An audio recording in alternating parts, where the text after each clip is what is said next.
other video or article, going to the bathroom was all that mattered, right? And what I learned was that my relationship with money was kind of the same way. I realized, I said, wait a minute, money to me is a lot like the bathroom is. A lot of us think we love money. Like you hear rappers talking about money over everything, right? They tattoo it on their arms, and money's the most important thing in the world. There are people that kill and steal over money. D1 in his song "I Hate Money," he talks about how money makes best friends stop speaking to each other. It makes people go out and do terrible things, etc. And a lot of the reason that we think we love money is because we don't have any money. Like a lot of times, whatever you crave or whatever you are what's the word, deficient, whatever you're deficient in tends to be your obsession. That tends to be the thing that you want the most, right? Like and that's why, for example, and I'm actually going to get to Judas and the Black Messiah in a second. In fact, I'm going to write it down on a piece of paper because y'all know how I get when I start getting into really making sure you get the point here. I sometimes will forget literally what the original point was, but I think this, I hope this works, I hope this helps you. So so one of the things I read, I remember when I was learning about relationships in general, was they say you should never date a person who is on the rebound. Like if you meet somebody, like I was talking about my friend earlier who married the lady who after they knew for 3 months and then they got divorced 6 months later. And I said, and I said, oh yeah, she has a crazy ex-boyfriend, probably because she was probably sleeping with him right before she started dating you.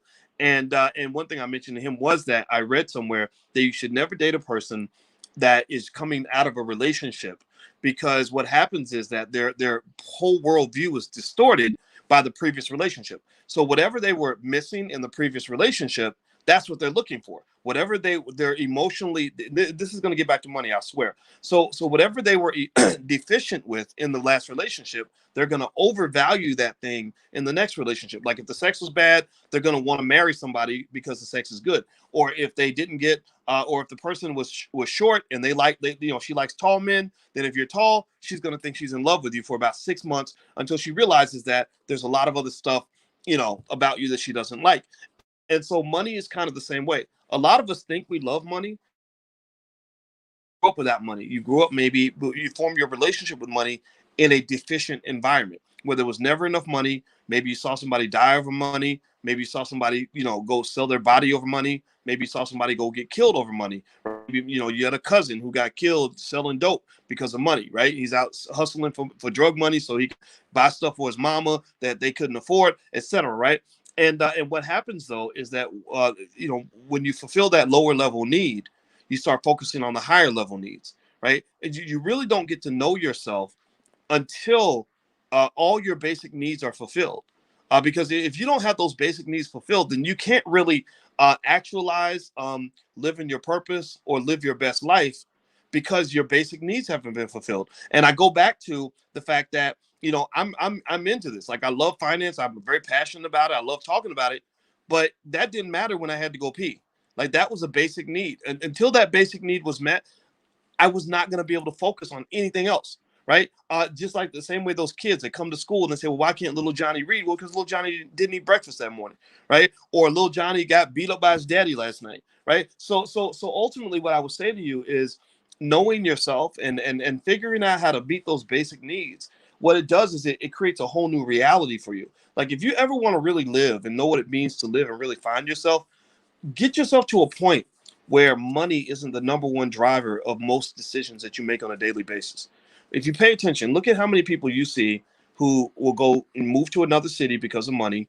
I talked to a young lady the other day, I mentor, who was saying that she wanted to move to North Carolina where her brother is so that they could raise their kids together. But she said, I may not do it because this job here in this other city is going to pay me more money. And I said, well, how much more? She said about 5,000 more per year. And I said, that's kind of interesting that $5,000 a year is the difference between your children getting to grow up with their cousins versus them not being able to do that, right? Or you being able to spend another, 50,000 hours of time with your brother that you won't get to spend because of $5,000 a year. So that's why little things like entrepreneurship are very valuable, because you get to the point where you have enough money, so then you can make decisions without money being in the equation.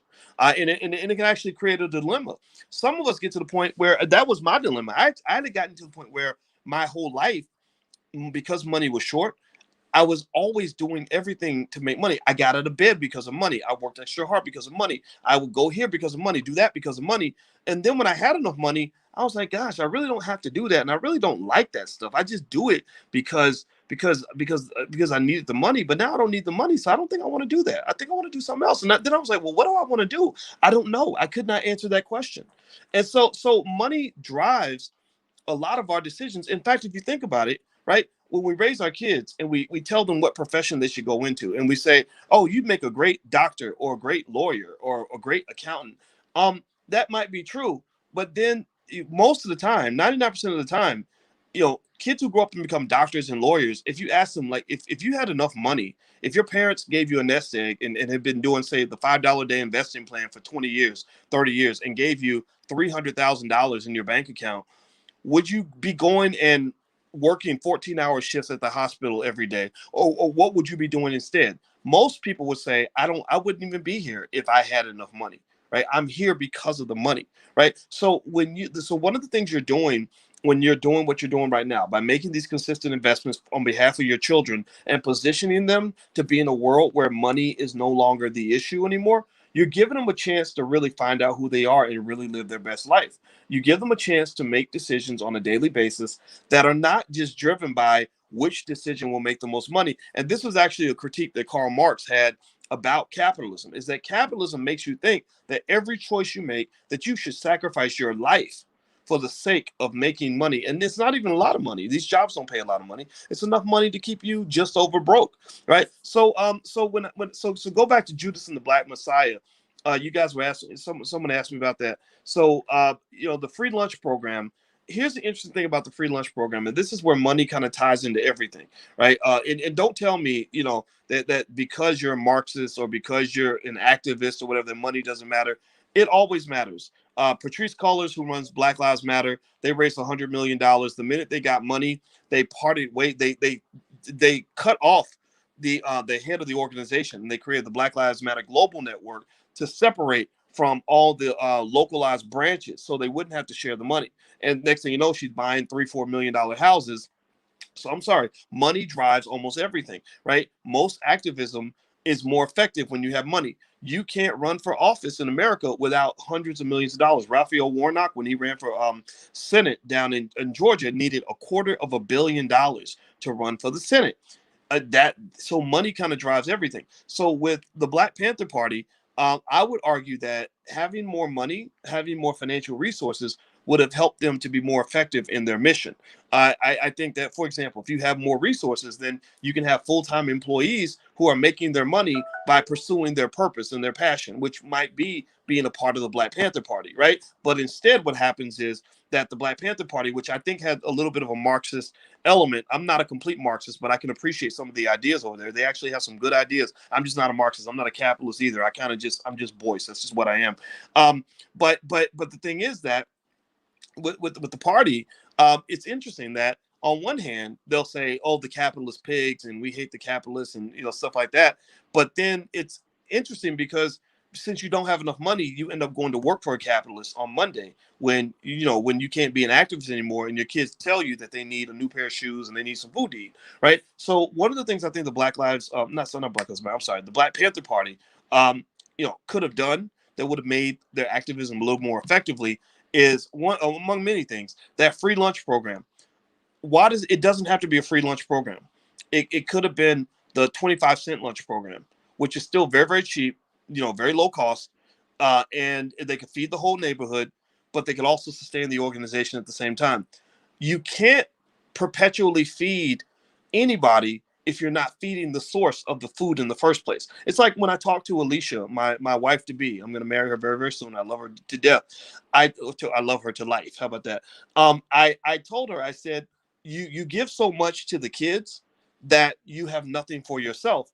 And she's like, yeah, that's because I think about everybody but me. Everybody, I think about myself last. And I said, yeah, but actually, maybe you should think about yourself first, because in order for you to serve other people, you have to be healthy and whole.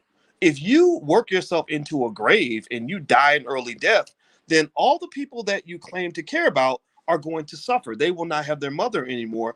And so by taking care of yourself, you're achieving the original goal of taking care of all the people that depend on you, right? So what I would say is that when you talk about the Black Panther Party, and or any a lot of the activism that we see, I think some of it's done wrong, where people will walk with this mistaken assumption that that you should give until you have nothing left to give, and which means that ultimately you deplete the source of the thing that you're using for the giving. It's like saying, because I want to get to to this destination, I'm going to drive my car until it breaks down on the side of the road. Well, if the car breaks down on the side of the road, then you ain't going nowhere. So the Black Panther Party, what I would have suggested to them, and again, this is 2020 hindsight. I'm Monday morning quarterbacking. How dare I question some of the greatest leaders in the history of this country? I have no right to do that, but I'm going to do it anyway, just out of love and respect. But I would say that if they brought me in and said, "Hey, Dr. Boyce, what should we do? How can we make this activism stronger?" I'd say, well, let's look at the free lunch program. Everybody that comes in to participate in your free lunch program doesn't need to eat lunch for free. Some of these people have money in their pocket, and what's going to happen is that you're going to give them free food, and they're going to take the free food because that's just the rule of economics. If somebody gives you something for free, you take it. And then what they're going to do is they're going to take that $5 they got in their pocket, and they're going to go down to that white man's business. They're going to go to that liquor store, and buy some beer. Maybe they might go down to the white man's grocery store and give him some money. Then they're gonna go over to the other white man's department store and buy some shoes, right? So my argument would be that rather than making everything free for everybody, maybe you do a subsidy model where you base it on income somehow, right? So maybe what you do is you say, look, if you can show us that you really don't have the money, then we'll do it for free. But those of you who got it to give, we need you to go ahead and pay for your lunch so that we can afford to give away free lunch to other people. That's literally what we do in the Black Business School. We have a lot of people that come in and they get the free, they get a lot of free training. We do a lot of free stuff for the community. But then we know not all of y'all are broke. Not all of y'all being Black does not mean that you are that you took some oath of poverty, that you have nothing to spend. Black people spend $1.4 trillion a year, and it's on mostly non-Black businesses. So my argument is, look, if you believe in what we're doing and you think that we're doing it well and you think that we're a benefit to the community, then we shouldn't be last in line to receive financial support from you. We should be first in line, right? Because this is something that's going to go right back in to your community, right? So I would just say to you that that thinking through these economic models is really important, because part of the reason that your power as a community has not become what I believe it could be is because you're getting all your ideas from one side of the fence. If all you're doing is listening to, say, liberals on what it means to be strong and Black, then you're going to miss all the good ideas that are on the other side of that fence, on that conservative side. And I would argue that a strong model is where you're grabbing ideas from both sides. Okay, so the Black Panther Party had a great form of activism. They did a lot of great things for the world, but I would have changed that free lunch program because I believe that they needed money. They deserve money. They deserved a community that was going to financially support the people that they believe in, and not just people who are looking for a savior and looking for Superman to solve all their problems for them. All right, so Thomas Curtis says, hello, Dr. Watkins. I was introduced to a crypto coin called Rocket Bunny by a friend. This person invested $600 and now supposedly made $2,000 in a week. Can you elaborate on this type of coin? Yeah, I read a little bit about Rocket Bunny, and it's one of the many cryptos that's out there. I'm not enough of a crypto expert to say if it was valid or not. The white paper looks solid. I went to the website. I would be very careful though about jumping on any trend with a cryptocurrency, because you got cryptos out here that are not going to exist in 5 or 10 years. The majority of the cryptos that are out here are going to be gone. Let's keep it 100, keep it 100% clear, including Bitcoin. Bitcoin may be gone, in 5, 10 years.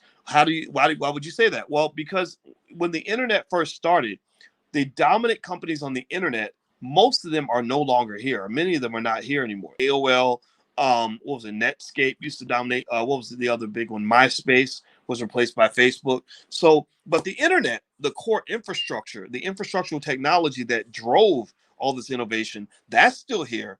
But the companies that led the internet Many of them are gone. So, if you ask me, do I believe in a currency called Rocket Bunny? I don't know. I'm not going to tell you it's a bad investment or a good one. What I would look at if I'm thinking about investing in Rocket Bunny is, first, if I did it, I wouldn't put my real money in there. I would just put some play money in there. Like you're literally taking a trip to Vegas when you invest in something like that. Two, I would not look at it as a long term investment. There are some investments that you hold on for dear life. Um, Rocket Bunny hasn't proven itself. It's been around for 3 or 4 months. It doesn't look like it's been around long. It has to prove itself, right? That consistent existence over time, there's no replacement for that. No replacement for that. No matter how many promises somebody makes, there's nothing that replaces that consistency over time, whether you're talking about a relationship with a company or a relationship with a person. I just tell people, look, if you haven't shown me consistency over at least a year or two, I'm not going to believe anything you say until I see it, right? Until I've seen that action, right? So the same thing is true with Rocket Bunny. So the other thing you might want to run into is, I saw someone that ran into this problem.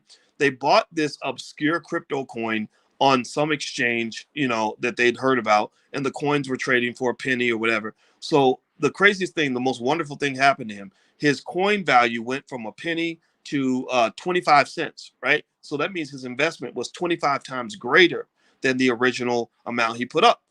Awesome, right? Good for him. Happy birthday to you. Here's the problem: